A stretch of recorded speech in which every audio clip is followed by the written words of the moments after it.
Em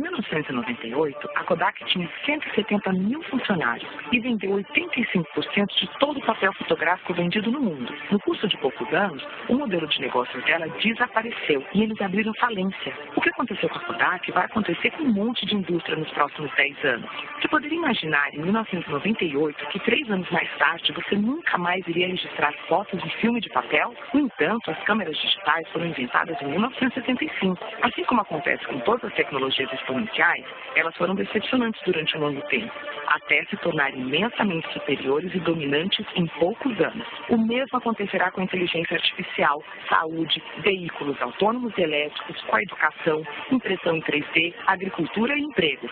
O software irá destroçar a maioria das atividades tradicionais nos próximos 5 a 10 anos. O Uber é apenas uma ferramenta de software. Eles não são proprietários de carro e são agora a maior companhia de táxis do mundo. A Airbnb é a maior companhia hoteleira do mundo, embora eles não sejam proprietários. Inteligência artificial. Computadores estão se tornando exponencialmente melhores no entendimento do mundo. Nos Estados Unidos, advogados jovens já não conseguem empregos. Com o Watson da IBM, você pode conseguir aconselhamento legal com 90% de exatidão se comparado com os 70% de exatidão quando feito por humanos. Por isso, se você está estudando direito, pare imediatamente. Haverá 90% menos advogados no futuro. Apenas especialistas permanecerão. O Watson já está ajudando enfermeiras a diagnosticar câncer, 4 vezes mais do que enfermeiras humanas. O Facebook incorpora agora um software de reconhecimento de padrões que pode reconhecer faces melhor que os humanos. Em 2030, os computadores se tornarão mais inteligentes que os humanos. Veículos autônomos. Já em 2018, os primeiros veículos dirigidos automaticamente aparecerão ao público. Ao redor de 2020, a indústria automobilística inteira começará a ser demolida. Nossos filhos jamais necessitarão de uma carteira de habilitação ou serão donos de um carro. Isso mudará as cidades, pois necessitaremos 90% a 95% menos carros para isso. Poderemos transformar áreas de estacionamento em parques. Cerca de 1.200.000 pessoas morrem a cada ano em acidentes automobilísticos em todo o mundo. Temos agora um acidente a cada 100.000 quilômetros. Mas com veículos autodirigidos, isso cairá para um acidente a cada 10 milhões de quilômetros. Isso salvará mais de 1 milhão de vidas a cada ano. Companhias tradicionais de carros adotam uma tática evolucionária e constroem carros melhores. Enquanto as companhias tecnológicas, Tesla, Apple, Google, adotarão a tática revolucionária e construirão um computador sobre rodas. Eu falei com um monte de engenheiros da Volkswagen e da Audi. Eles estão completamente aterrorizados com a Tesla. Companhias seguradoras terão problemas enormes, porque sem acidentes, o seguro se tornará 100 vezes mais barato. O modelo de negócios de seguros de automóveis deles desaparecerá. Os negócios imobiliários também mudarão. Pelo fato de poderem trabalhar enquanto se deslocam, as pessoas vão se mudar para mais longe para viver em uma vizinhança mais bonita. Carros elétricos se tornarão dominantes até 2020. As cidades serão menos ruidosas, porque todos os carros rodarão eletricamente. A eletricidade se tornará incrivelmente barata e limpa. A energia solar tem estado em uma curva exponencial por 30 anos, mas somente agora você pode sentir o impacto. O preço da energia solar vai cair de tal forma que todas as mineradoras de carvão cessarão atividades ao redor de 2025. Com eletricidade barata, teremos água abundante e barata. A dessalinização agora consome apenas 2 kWh por metro cúbico. Imagina o que será possível se cada um tiver tanta água limpa quanto desejar, quase sem custo. Saúde. Teremos companhias que irão construir um aparelho médico chamado Tricorder, na série Star Trek, que trabalha com o seu telefone, fazendo o escaneamento da sua retina, testa a sua amostra de sangue e analisa a sua respiração por meio de bafômetro. Ele então analisa 54 biomarcadores que identificarão praticamente qualquer doença. Vai ser barato de tal forma que em poucos anos cada pessoa desse planeta terá acesso à medicina de padrão mundial praticamente de graça. Impressão 3D. O preço da impressora 3D mais barata caiu de $18 mil para $400 em 10 anos. Nesse mesmo intervalo, tornou-se 100 vezes mais rápida. Todas as maiores fábricas de sapatos começaram a imprimir sapatos 3D. A estação espacial tem agora uma impressora 3D que elimina a necessidade de se ter um monte de peças de reposição como era necessário anteriormente. No final deste ano, os novos smartphones terão capacidade de escanear em 3D. Você poderá escanear o seu pé e imprimir sapatos perfeitos em sua casa. Na China, já imprimiram em 3D todo um edifício completo de escritórios de 6 andares. Lá por 2027, 10% de tudo que for produzido será impresso em 3D. Oportunidades de negócios. Se você pensa em um nicho no qual gostaria de entrar, pergunte a si mesmo: será que teremos isso no futuro? E se a resposta for sim, como você poderá fazer isso acontecer mais cedo? Se não funcionar com seu telefone, esqueça a ideia. E qualquer ideia projetada para sucesso no século XX estará fadada a falhar no século XXI. Agricultura. Haverá um robô agricultor de $100 no futuro. Agricultores do terceiro mundo poderão tornar-se gerentes de suas terras em vez de trabalhar nelas todos os dias. Atualmente, cerca de 30% de todas as superfícies agriculturáveis são ocupadas por vacas. Imagine se tais espaços deixarem de ser usados dessa forma. Há muitas iniciativas atuais de trazer proteína de insetos para o mercado. Eles fornecem mais proteína que a carne. Deverá ser rotulado de fonte alternativa de proteína, porque muitas pessoas ainda rejeitam ideias de comer insetos. Existe um aplicativo chamado Mood, que significa estados de humor em português. Ele já é capaz de dizer em que estado de humor você está. Até 2020, haverá aplicativos que podem saber se você está mentindo pelas suas expressões faciais. Imagine um debate político onde estiverem mostrando quando as pessoas estão dizendo a verdade quando não estão. O Bitcoin, dinheiro virtual, pode se tornar dominante e poderá até mesmo tornar-se uma moeda reserva padrão. Longevidade. Há 4 anos, a expectativa de vida costumava ser de 79 anos, e agora é de 80 anos. Atualmente, a expectativa de vida aumenta uns 3 meses por ano. Por volta de 2036, haverá um aumento de mais de 1 ano por ano. Ou seja, todos passarão a viver vidas longas, possivelmente bem mais que 100 anos.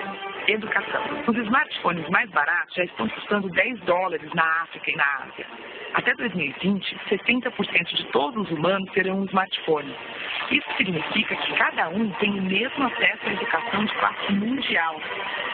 Estamos vivendo a 4ª revolução industrial. Bem-vindos! Sejam todos bem-vindos à nossa segunda parte, nosso segundo bloco da nossa série La Casa de Papel. Ah, não é isso que a gente está fazendo hoje? Não é a Casa de Papel? É porque o objetivo da gente é esse, né? Trabalhando com inovação, né? Ou alguém está pretendendo assaltar um banco na Casa da Moeda? Bom, gente, boa tarde para todo mundo. Para quem chegou agora de tarde, eu sou Edson Mackenzie. Eu sou o seu mestre sem cerimônia nenhuma. Meu objetivo aqui é provocar vocês para que vocês possam ter a melhor relação com os conteúdos e que se sintam à vontade para essa grande conversa. Nosso objetivo aqui é ter essa grande conversa para que todos nós possamos interagir. Então, fiquem à vontade. Por favor, seus celulares, mantenham-os ligados. E, se possível, publiquem nas suas redes sociais, Twitter, Facebook, Orkut, GitHub, o que vocês tiverem aí, por favor, publiquem nas suas redes sociais a nossa hashtag compartilhar para transformar. Compartilhar para transformar é a hashtag que a gente está utilizando.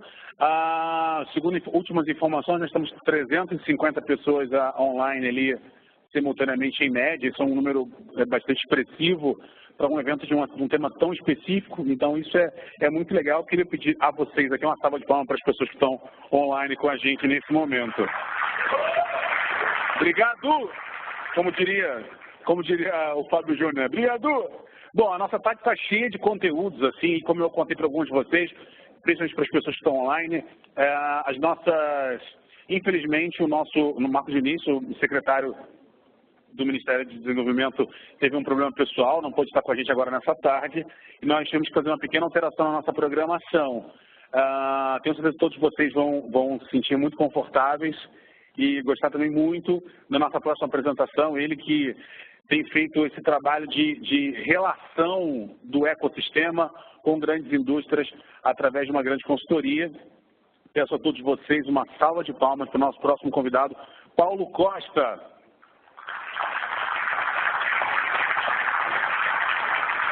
Está aqui no... É isso aí, seu. Tudo bem, Paulinho? Tudo, senhor. Mais conhecido, né? Vulgo Paulinho. Tem 20 minutos? Você que manda, cara. Aqui eu só obedeço. Na verdade, eu vou subir no palco para tirar daqui a pouco. Vai lá. Pessoal, boa tarde.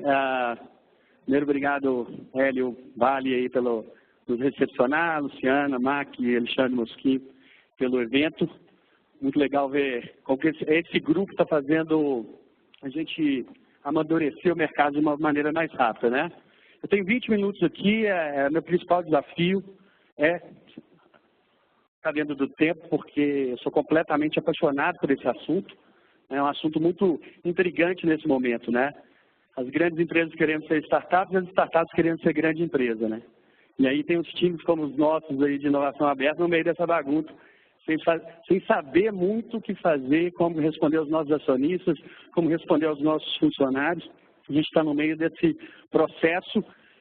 Eu vou falar muito mais do aspecto cultural dessa mudança e dessa interação, mais do que o processo A ou B, como se envolver com startups, a gente vai falar um pouco mais de cultura, tá?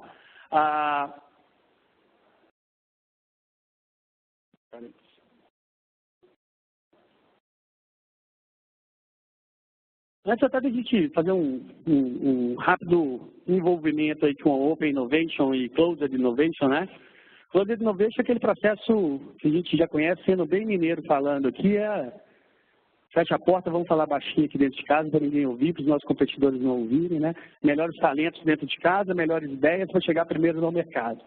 Isso tem que continuar dentro das grandes empresas, esse processo que a gente não se relaciona com o ambiente externo de startup, tá? Hoje, não hoje, né, mas há algum tempo, a gente tem esse novo conceito aí, que é até nome do próprio grupo que está fomentando esse programa, que é Open Innovation, que é inovação aberta, né? A gente vai continuar cuidando dos nossos talentos dentro de casa, mas agora a gente vai somar esse talento com o talento que a gente vai achar fora da companhia. Dentro da minha jornada aí trabalhando com inovação aberta dentro das grandes companhias, o primeiro sentimento que a gente percebe dentro das grandes empresas, quando a gente fala dessas duas palavrinhas aqui, é um sentimento de ameaça, é um sentimento de subtração, um sentimento principalmente de substituição dos principais executivos, tá? E Open Innovation justamente é o contrário desse sentimento. Open Innovation é a gente somar, de fato, o que a gente tem de bom com o que a gente vai achar fora da companhia. Os executivos que não quiserem compartilhar sua expertise de anos aí de negócio com uma plataforma externa, provavelmente sim tem esse sentimento de ameaça, vai ser mais eminente, tá? São cinco elementos aí de um programa de inovação aberta dentro das companhias, tá? Universidades, não é novo para a gente, não é novo para vocês. A gente sempre conheceu, né, como grandes empresas se envolvem com pesquisas acadêmicas, a gente tem vários experts disso no mercado, a gente ouviu alguns casos aqui hoje. Governos, é um processo de inovação aberta, né, sem entrar em política, em detalhes políticos do país, mas aqui no país a gente tem sim uma certa dificuldade de inovar do ponto de vista de inovação aberta com o governo.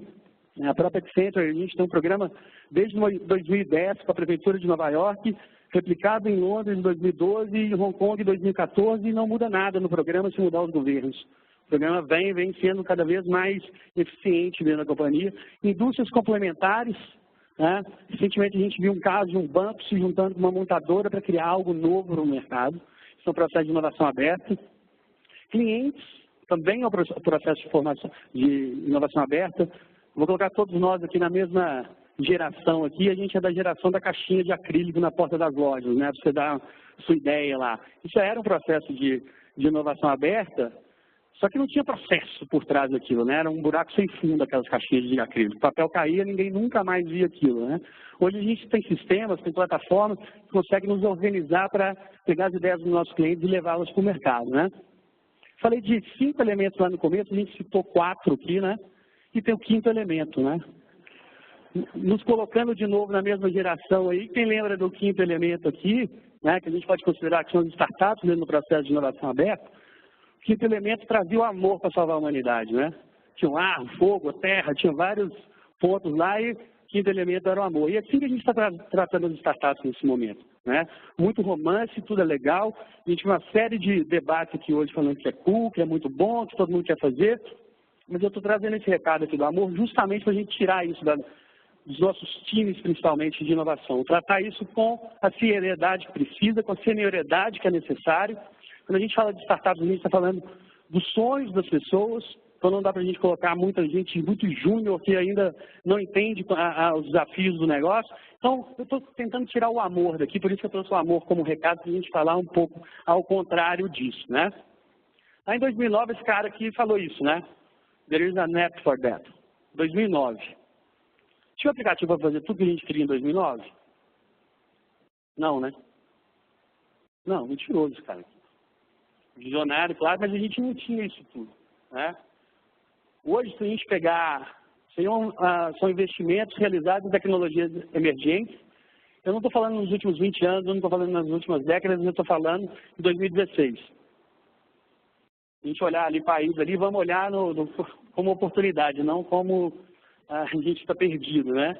Mas essa é a realidade da gente, está falando de quase R$1 trilhão investidos em tecnologias emergentes em um ano, né? A gente pega outro cenário como esse, que é a landscape aí de startups, os famosos unicórnios, né? Abril de 2011 a janeiro de 2017, são startups que valem mais de $1 bilhão. A gente tem que investigar o que aconteceu em 2014, ali de boom, né? Deu um salto muito grande. E se a gente trachina para essa realidade aqui também, a gente nem dá para fazer um slide de PowerPoint, que vai ser outra realidade aí, mas isso é bem uma visão ocidental do processo. Mas a gente tem esse número, a gente tem esse cenário, tá? Hoje sim a gente consegue pensar nisso, né? Tem uma startup fazer o que a gente quiser, pessoal. Hoje tem. Não sei se vocês vão conseguir entregar o que eles propõem, não sei se é a melhor solução para aquilo, talvez não seja. Talvez uma solução genérica pode fechar o nosso budget mais do que uma startup. Essa fama de ser muito barato também, a gente tem que ter um pouco de cuidado com isso, né? Mas hoje a gente tem sim uma startup para nos ajudar a resolver os nossos problemas como grandes empresas. O problema é que ainda essa visão é muito frequente, né? Nós somos grandes, nós somos gigantes, eu sou uma empresa de 20 bilhões, todo mundo inteiro. Para que eu vou olhar para uma startup que tem 10 pessoas no time? Tem 5 pessoas. Né? Às vezes tem 100, 400, 500 pessoas, mas os caras nem têm receita ainda, estão no prejuízo há 2 anos. Por que eu, como Vale, como Votorantim, como Accenture, como Ambev, como Itaú, vou olhar para esses caras? Né? A resposta está bem aqui. Né? A competição ela deixou de ser entre grandes empresas contra grandes empresas e ela desceu para nível de produto e serviço. Né? As nossas análises antigas, né, de como identificar a competição, que era análise SWOT, né, forças, fraquezas, oportunidades, ameaças, forças de Porter. É difícil usar essas ferramentas hoje de análise de competitividade que a gente tinha no passado. Né? A gente pegar o próprio WhatsApp, né, vamos falar assim. Ele nasceu muito tosco. Em geral, as startups que vão fazer disrupção no mercado, elas nascem de uma maneira muito tosca, né? Quem lembra do WhatsApp? Aqui não tinha todas as funcionalidades. Era o SMS com Wi-Fi e pronto. Isso deve ter passado na frente da telefônica, da Claro, da TIM. Fora dessas ferramentas de análise de competitividade, eles falaram, não vai dar em nada. E praticamente quebrou o mercado. Mudou o mercado. Né? Então, análise não são grandes empresas contra grandes empresas, a competição desceu para nível de produto e serviço. Significa, isso já deve ter sido falado várias vezes, não só hoje, mas vocês já devem ter visto. Turismo, né? Redes inteiras de turismo sendo disruptadas por vários players em volta. O Airbnb é o mais famoso deles, mas é um ponto dentro de hospedagem alternativa. Tem várias outras que estão atacando o legado do Starwood, que é o exemplo que a gente está dando ali. Se a gente for para o mercado imobiliário, a gente tem hoje uma startup brasileira fazendo um barulho danado chamado Quinto Andar. Vale investigar como que eles vêm tratando o processo. Se for para gôndola de supermercado, o processo vai ser o mesmo. A gente entrar em banco, nem se fala como que vem sendo atacado. Entrar em produtos, a gente está falando muito de serviço, a gente entra em produtos, vê casos como o Dollar Shave Club. Nem é tanto uma inovação, mas o modelo de negócio, de entregar a lâmina de barbear por assinatura dentro das nossas casas, a Unilever tem que pagar $1 bilhão para essa empresa, para ser deles, né? Todos os mercados a gente vai achar alguma coisa, CVS, né, que são as drogarias, tem outros processos. A gente entrar num ambiente legal aqui no Brasil, isso aqui é só um mapa de legal techs brasileiro, de startups que atuam no mercado jurídico. Entrar em logística, entrar em back-office, todas as áreas que a gente procurar, a gente vai achar grandes radares de startups que podem nos ajudar. Então, essa discussão que a gente teve mais cedo aqui, BRF, eu sou carne, meu problema é maior. O outro tem assim, eu sou carro, o meu é maior. Banco vai falar que o dele é maior. Todos nós estamos com algum tipo de ameaça aos nossos negócios, mas como que a gente vai começar a se envolver com isso, né? Visto todo esse cenário, dá para a gente continuar pensando assim como gestores das grandes empresas, ou a gente vai começar a pensar dessa forma, né? Usar o que a gente tem de mais poderoso acesso a mercado, né, conhecimento de indústria que a gente tem e somar isso com a velocidade que a gente vai achar nas startups. O Flávio Tribas tem um discurso muito interessante que é, o Flávio Tribas é o diretor do Cubo, um cara super relevante aí nesse meio do relacionamento entre grandes empresas e startups. Ele fala que se a gente começa qualquer programa de startup, se a gente mate a velocidade, a gente já está começando errado. Velocidade talvez seja a principal coisa que a gente, como grande empresa, não tem e as startups têm. Eu consigo inovar dentro da minha companhia, eu consigo executar bem, mas eu não consigo fazer isso na mesma velocidade que as startups. E esse é talvez o principal recado. Em vez de a gente só pensar em engolir, talvez falar mal de você, cara. Em vez de a gente pensar só como engolir, como comprar, como adquirir, mas como que a gente vai começar a colaborar de fato? M&A, isso tudo a gente tem que continuar fazendo. Inovação dentro de casa tem que continuar fazendo. Mas tem formas também da gente se envolver com os startups de uma maneira diferente. O problema é que sair de dormir dinossauro e acordar inovador é muito difícil, né? Como que a gente sai daqui e chega aqui, né? Como que a gente... Isso é uma jornada, isso não é de um dia para o outro, né? A gente conseguiu identificar aí 4 estágios nessa relação, tá? Como que as grandes empresas se envolvem. Sai desde rejeição, atenção, aproximação e até chegar no estágio de colaboração, tá? Primeiro estágio de rejeição, o cara mais famoso da minha apresentação aí, o Dogão, aparece de novo que é isso mesmo, eu estou nem aí para isso. Não me incomoda, eu sou uma empresa de bilhões de reais, eu não me preocupo com isso. É o estado de rejeição. A gente entra no estado de atenção, né? Por que a gente entra nesse estágio de atenção? Alguma coisa aconteceu dentro dos nossos negócios que nos faz levantar. E ele é bem simples, tá? Nosso amigo Gretense falou assim, às vezes a coisa é mais simples do que a gente imagina. Eu tenho um caso legal aqui sobre essa mudança de um estágio para o outro. Vocês conhecem Guia Bolso? Você conhece Guia Bolso? Bom, estava numa discussão com vários executivos, assim, vários que eu falo, mais de 40 executivos do mercado financeiro, há 3 anos atrás, e a discussão era o Guia Bolso. Isso tinha executivos da Accenture, tinha executivos dos nossos clientes também. E aí, na reunião, que era uma reunião recorrente, alguém falou do Guia Bolso. E a maioria dos executivos, tanto nosso quanto do banco, falou assim, cara, isso não vai dar certo. Quem vai colocar a senha, sua senha no aplicativo, a sua senha de banco no aplicativo que você viu no Facebook? Quem colocaria a senha? Quem usa Guia Bolso? Quanto tempo você usa? Você. 2 anos. Corajoso. Há 3 anos atrás era muito difícil a gente ter alguém que colocar... Não, era muito difícil ver executivos no modelo tradicional pegar e colocar a senha. E foi só um formador de opinião dentro desse grupo falar assim, eu uso e é do cacete, um formador de opinião dentro desse grupo, que na próxima reunião, todas as pessoas daquele grupo estavam usando de alguma forma e o principal problema era, por que não foi a gente que criou isso? Por que não foi a Accenture que propôs isso para aquele cliente específico? Não, vamos colocar um app aqui que a turma vai lá e coloca a senha lá. Ninguém tinha coragem de fazer. Mas aqui começa a mudar de estágio. A gente começa a ir para o próximo estágio. E a principal razão da mudança de estágio aqui é o FOMO, né? Quem já ouviu falar de FOMO? Fear of Missing Out. Isso acontece muito com a gente na utilização das nossas redes sociais no dia a dia, que a gente fica com medo de perder a foto do amigo, mas isso está acontecendo com os principais executivos das empresas. Está rolando um efeito manada e vamos correr, vamos descobrir startups para resolver esse problema, porque a gente está com medo de perder alguma oportunidade que vem dessa turma. Isso é ótimo para o ecossistema, mas nós, como grandes empresas, a gente tem que começar a olhar isso de uma outra forma, né?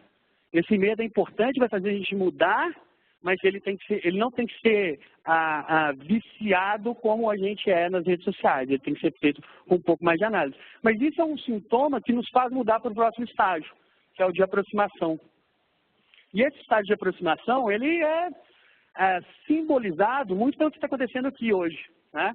Vários executivos de grandes empresas se envolvendo, discutindo esse tema, para ver como fazer. Vários viram mentores, investidores de startups, vão para o Vale do Silício, passam um tempo no Cubo, fazem missões e missões pelo mundo para realmente se aproximar e entender o que está acontecendo, até a gente chegar na principal fase, que é a fase de fato de colaboração.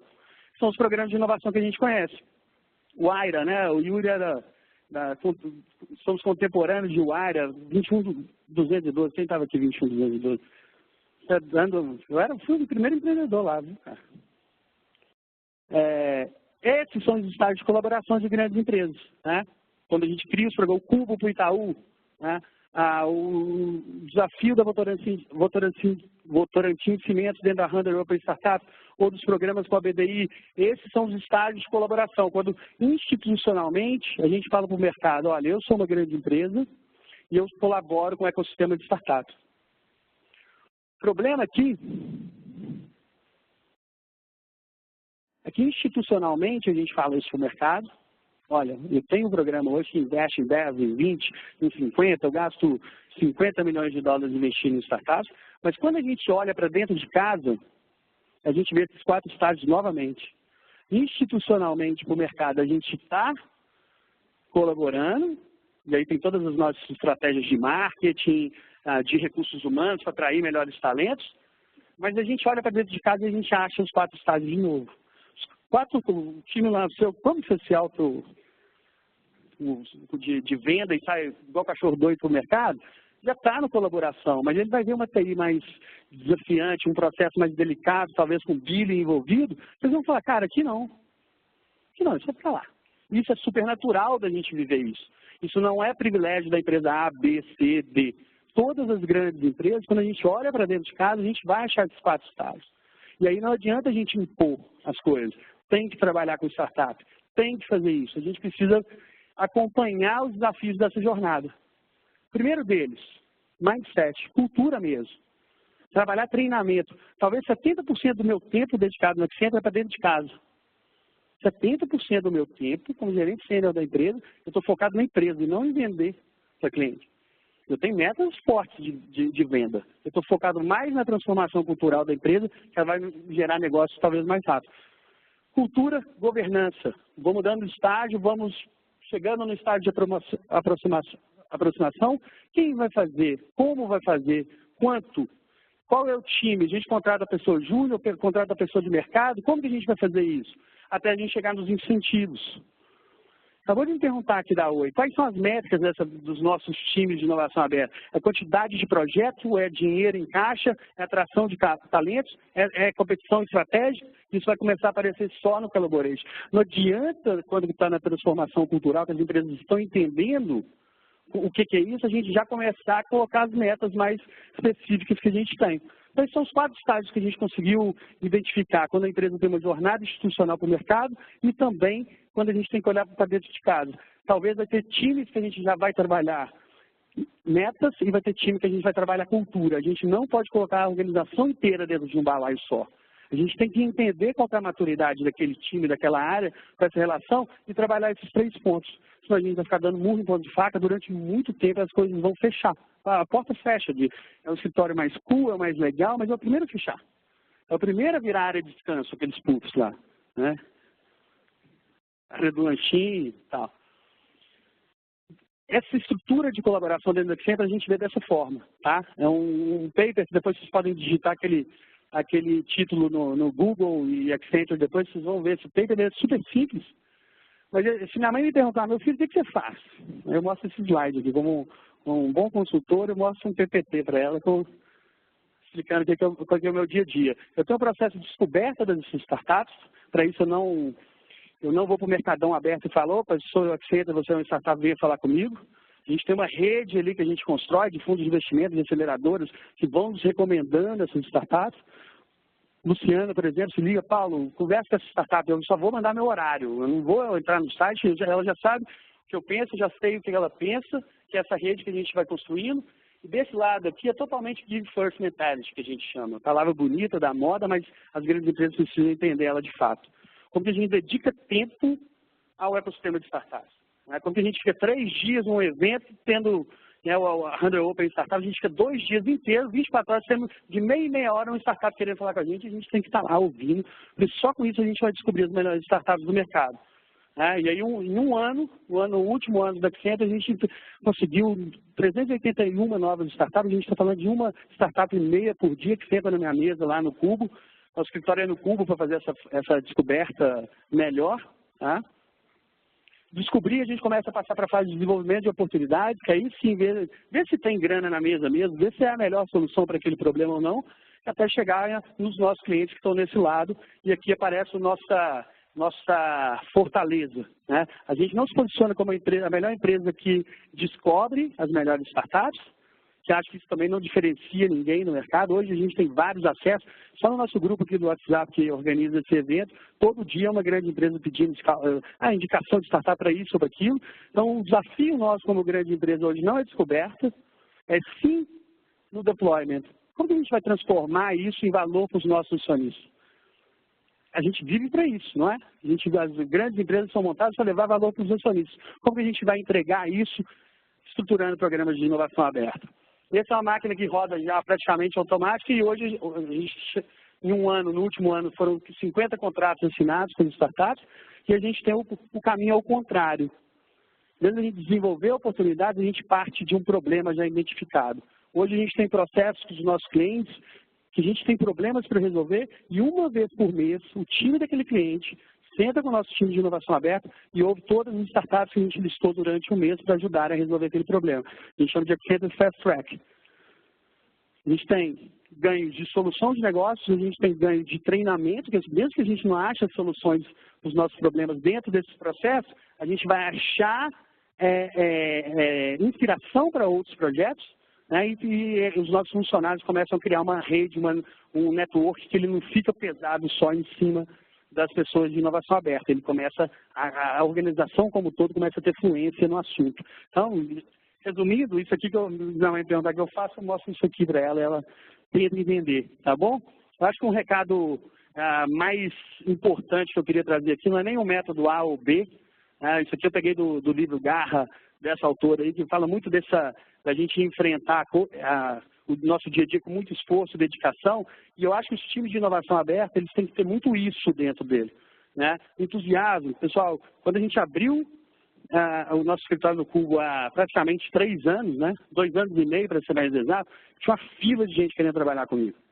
Fila mesmo, chegava mais de 100 pessoas se aplicando, inclusive de nível superior, hierarquicamente.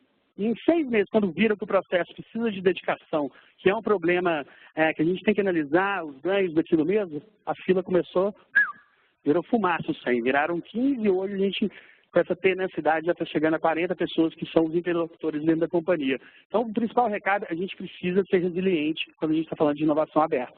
Precisa ser resiliente quando a gente está falando de startups, senão a gente vai ficar fazendo negócios específicos, isolados, que não mexem o nosso ponteiro. Para mexer o ponteiro, a gente vai precisar ser tenaz nesse processo. Tá bom? Obrigado. E Max.